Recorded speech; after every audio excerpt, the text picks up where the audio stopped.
Despite the rain, which had reduced the grounds of 15th century Knebworth House to a mudbath, about 75,000 people turned up.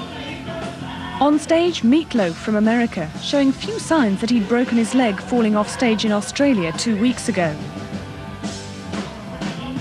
The Knebworth pop festivals of the 70s were famous.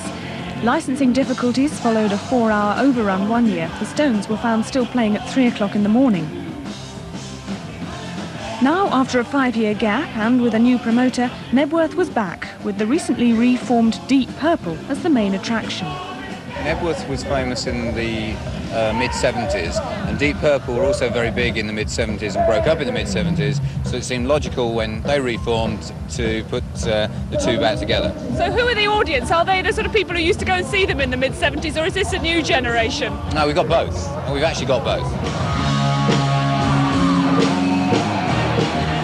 Despite what was to be an appalling mess the next day, Knebworth's owner was delighted to see the festival back. For one, I like rock music. Two, I'm trying to keep a very old crumbling house. It's been in the family for 500 years going, and we do all sorts of things here. Every weekend we have an event of one sort or another, and tomorrow we open for normal business at 11 o'clock. So business goes on. It's just another day in the Knebworth calendar. Have you had any problems ever with vandalism and people getting into your house?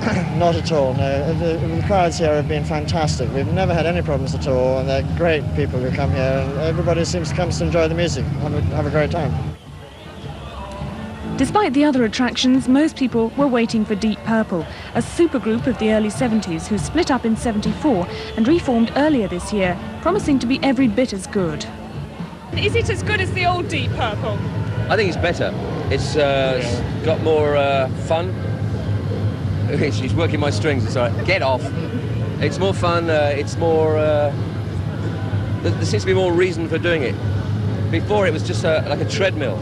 It went on and on, and and we never had a holiday or a break. And this time, we're doing it with much more enjoyment. It's great. I couldn't be happier. You don't feel, slightly rude question, you don't feel a bit old for all this, do you? No, I am, after all, only 76, and you know, I figured that I could go on well into my 10th decade.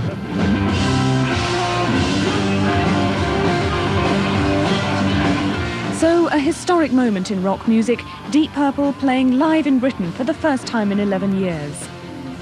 It got even wetter and even colder as the evening went on. Neither the stars nor the thousands in the audience seemed the least bit concerned.